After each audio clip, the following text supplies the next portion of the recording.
Koperasi Jasa dan Perumahan kita juga menelurkan beberapa produk, Pak. Misalnya ada beras. Gini dulu ya. Nah ini bagus nih, BMI itu selalu progresif, saya suka ya.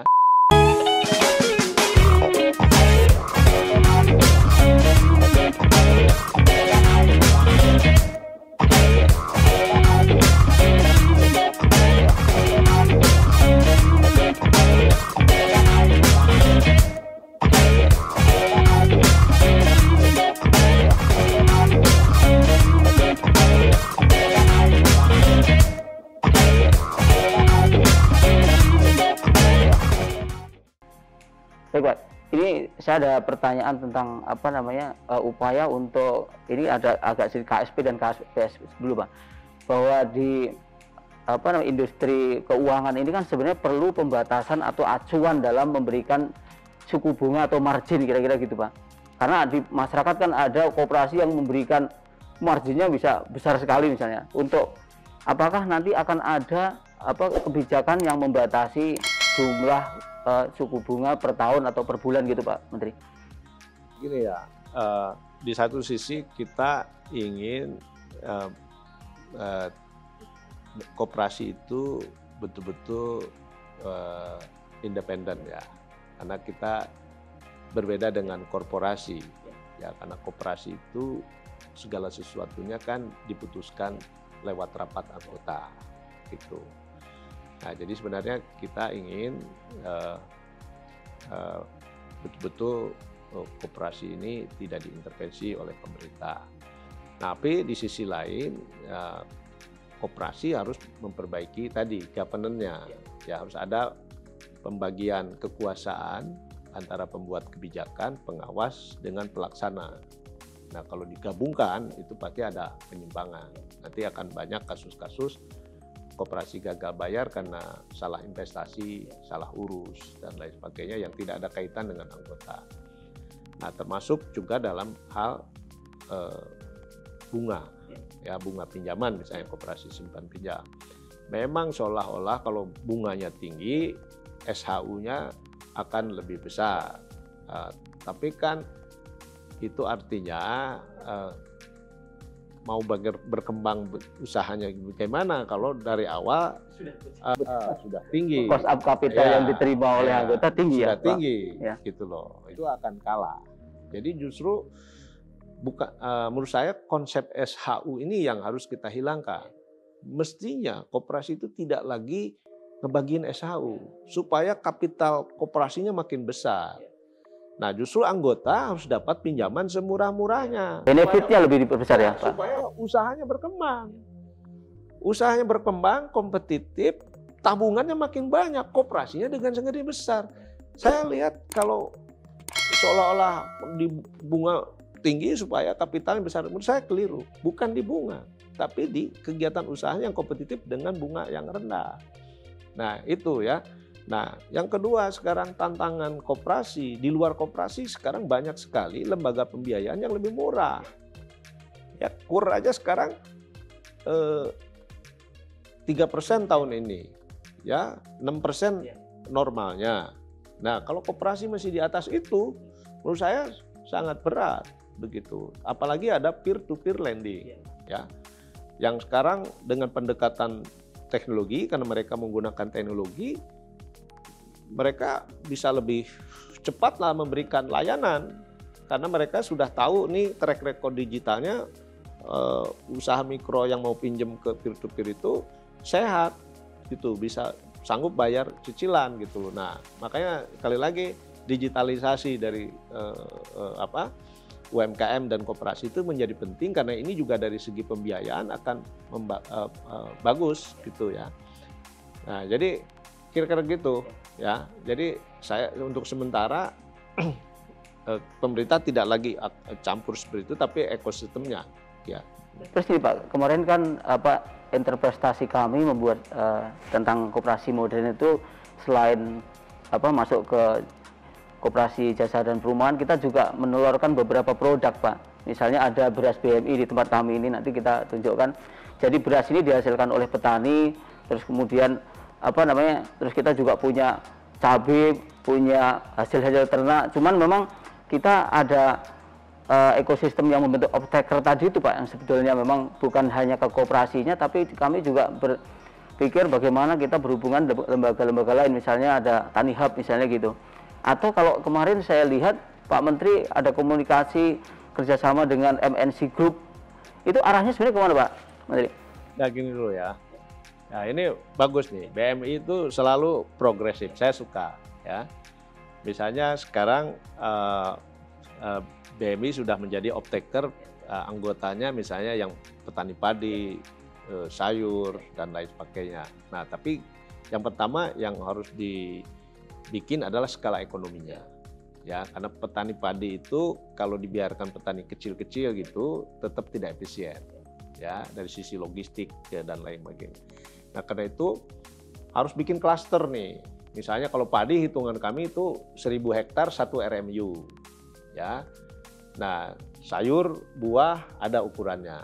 Nah, itu dikonsolidasi di situ. Nah, koperasinya harus jadi off-taker. Nah, off-taker itu artinya koperasi yang masarkan, kan, gitu. Supaya si petaninya tidak harus pusing ngejualnya kemana. Nah, ya, apalagi harus diutang, gitu. Nggak boleh, gitu. Nah, itu. Nah, kita ada beberapa kemitraan, misalnya dengan Tani Hub, itu untuk produk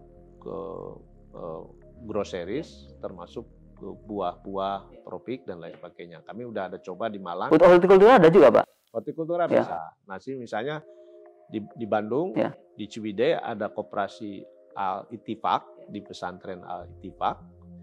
Itu juga koperasinya sudah menjadi off-taker.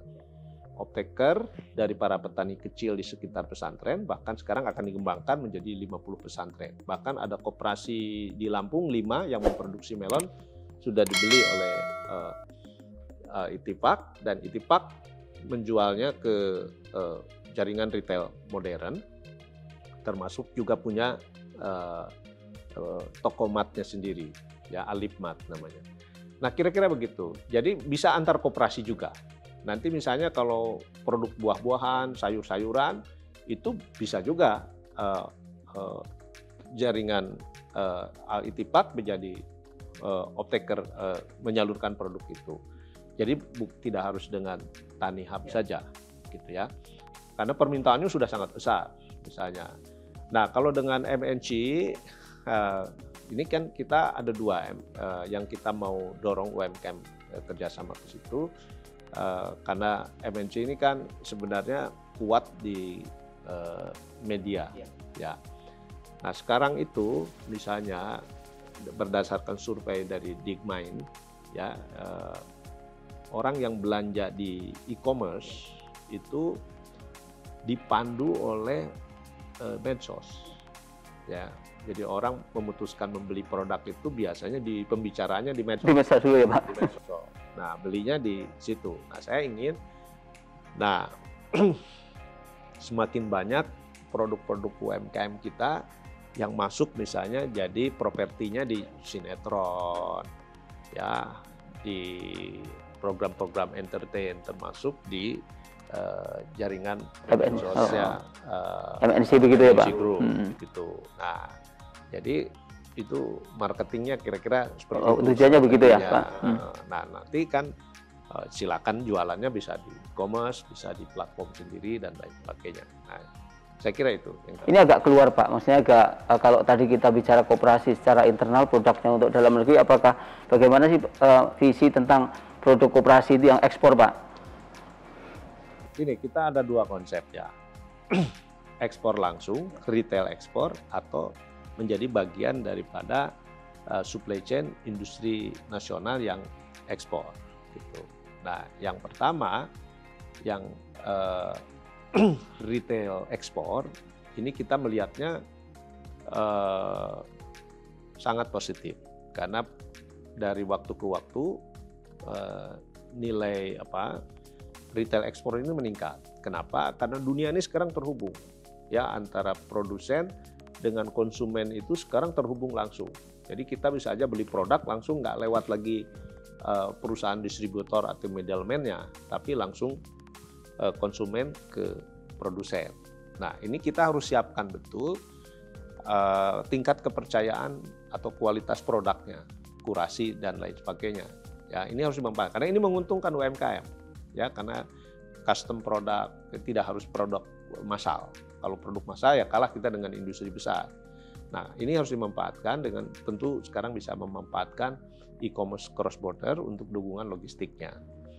Nah, yang kedua, yang bagian daripada rantai pasok industri nasionalnya. Ini yang kita di Undang-Undang Cipta Kerja, ekosistemnya sudah kita bangun, yaitu ada insentif bagi usaha besar yang membagi sebagian rantai produksinya ke UMKM.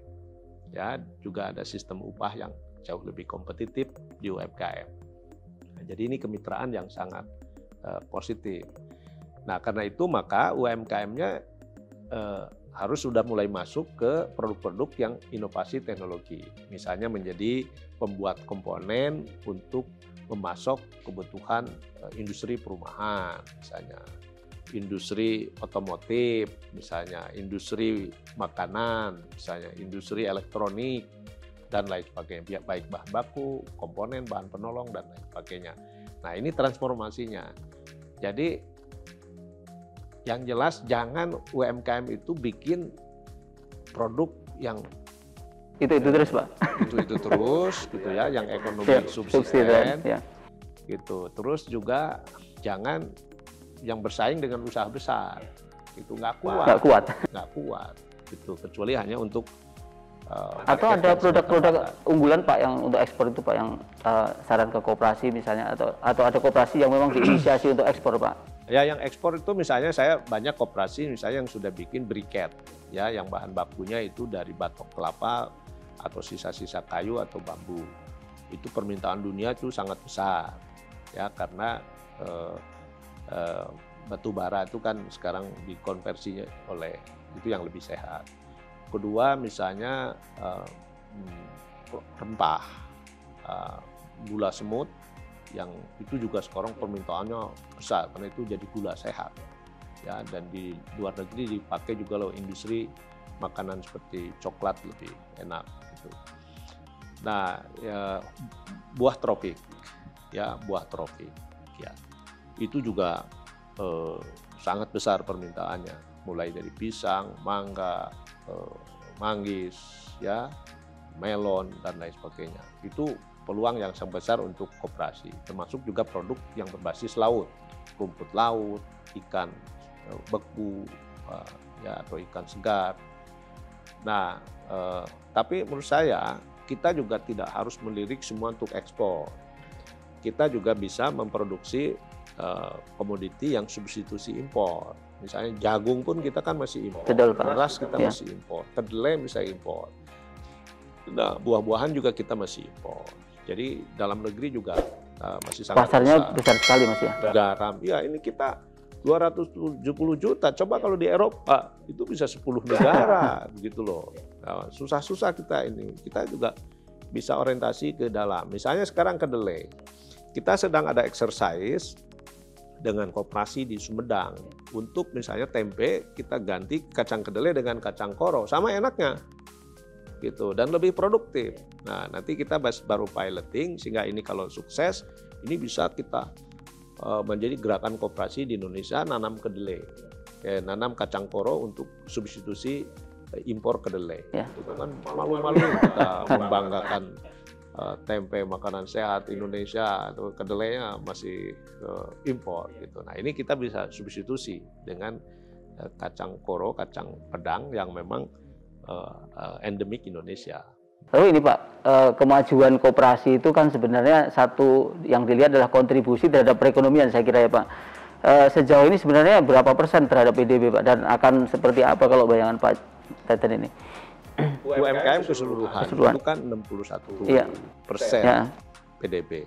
Nah, kalau dilihatnya gede, tapi ini kan 65 juta pelaku usahanya. Jadi sebenarnya kecil sekali kalau dihitung per unit kontribusinya, begitu. Nah, kira-kira kalau koperasi 8% ya dari penduduk Indonesia, ya sudah sekitar kurang dari 5% kontribusi terhadap PDB. Ya, jadi masih rendah. Apalagi koperasi di kita kan koperasi produksinya masih kurang. Iya, betul Pak. Ya, masih kurang koperasi simpan pinjam yang berkembang. Nah, karena itu saya selalu bilang saatnya kita mengubah dari jargon sarekat dagang menjadi sarekat produksi.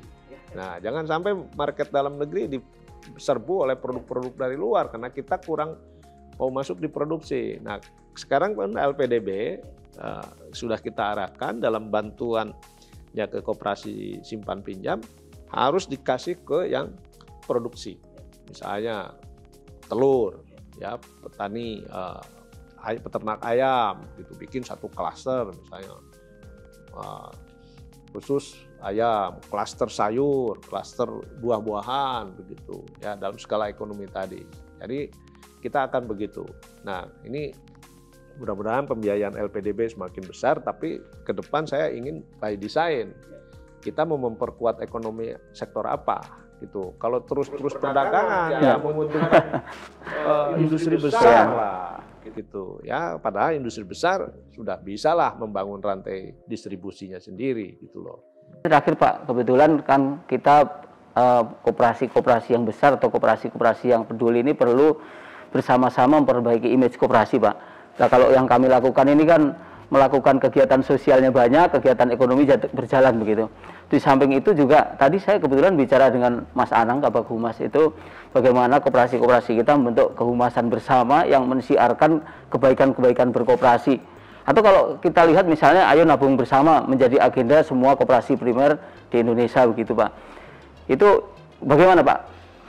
Ya itu ide yang bagus, tapi strategi komunikasi yang baik itu adalah membangun koperasinya dulu yang terpercaya ya seperti yang dilakukan oleh BMI misalnya dengan kegiatan sosialnya membangun rumah gratis itu kan PR yang luar biasa ya karena orang kan apalagi bagi masyarakat miskin itu untuk dapat rumah gratis itu kan itu tidak terbayang sehingga akan dengan begitu akan tertarik bergabung dengan koperasi. Nah, justru strategi komunikasi yang dilakukan oleh BMI itu sudah tepat. Mungkin bisa ditiru oleh koperasi-koperasi yang lain. Ya, nanti bisa rumah, yang lain misalnya alat produksi, bisa permesinan, ya, mesin-mesin pertanian, mesin apa gitu. Ya. Jadi itu strategi komunikasi yang baik. Jadi bukan media buying, ya, harus berbeda, ya, karena nggak kuat kalau media buying, ya. Jadi harus mempeding media, ya, informasi ke masyarakat dengan hal-hal yang positif. Izin terakhir Pak menyampaikan pesan-pesan kepada pengurus koperasi atau pegiat koperasi di seluruh Indonesia Pak dan mungkin juga ke kami teman-teman pengurus, pengawas, anggota BMI Pak untuk sama-sama memajukan koperasi ini. Silahkan Pak. Ya, seperti yang saya sampaikan, kita punya cita-cita besar untuk menjadikan koperasi sebagai soko guru ekonomi nasional yang sampai sekarang ini belum pernah terjadi. Ini PR besar. Nah, karena itu kita mesti menselaraskan antara pemerintah dengan gerakan koperasi sendiri. Nah, dari sisi pemerintah, pendekatannya adalah pembangunan ekosistem, ya, akses pembiayaan, akses pasar, akses kepada pengembangan usaha dan lain sebagainya. Nah, dari koperasi tentu dari gerakan koperasi terus tadi mindset bisnisnya harus dikembangkan, termasuk juga meningkatkan bagaimana meningkatkan kesejahteraan anggota. Nah, kalau bisa menghadirkan orang yang gabung ke koperasi lebih sejahtera ketimbang misalnya pinjam duit ke bank, begitu ya, atau bekerja di perusahaan korporasi, saya kira Indonesia masyarakat akan bergabung kepada koperasi. Nah, dua sisi ini yang kita harus jangan lagi berpikir seperti zaman lalu sedikit-sedikit minta hibah, minta itu. Nah, itu bukan mau membangun koperasi, itu mau membangun rent seeker itu, ya, organisasi rente. Nah, ini kan itu yang dilawan oleh koperasi, gitu loh. Oleh prinsip Bung Hatta itu kan justru itu untuk melawan para rent seeker, gitu kan. malah melakukan praktek yang sama. Nah, itu yang nggak boleh. Jadi kita sepakati. Nah, tapi saya sekarang masih kalau keliling kemana-mana, orang selalu ditanya hibahnya, hibah alat, hibah ini, hibah itu. Ya, kalau begini kan bukan mau bangun ekonomi koperasi sebagai ekonomi yang sehat, gitu. Nah, ayo kita sama-sama bangun rebranding bahwa berkoperasi itu bisa sejahtera. Baik, terima kasih Pak Menteri, izin menutup acara ini Pak Menteri. Jadi kawan-kawan Koperasi Indonesia, itu podcast saya tadi dengan Pak Teten Mas Duki, Bapak Menteri kita yang cukup visioner ya. Jadi yang belum subscribe channel BMI News silahkan subscribe dan bagi-bagi informasi baik ini untuk sama-sama mengembangkan citra koperasi yang semakin baik. Saya kira itu. Wassalamualaikum warahmatullahi wabarakatuh.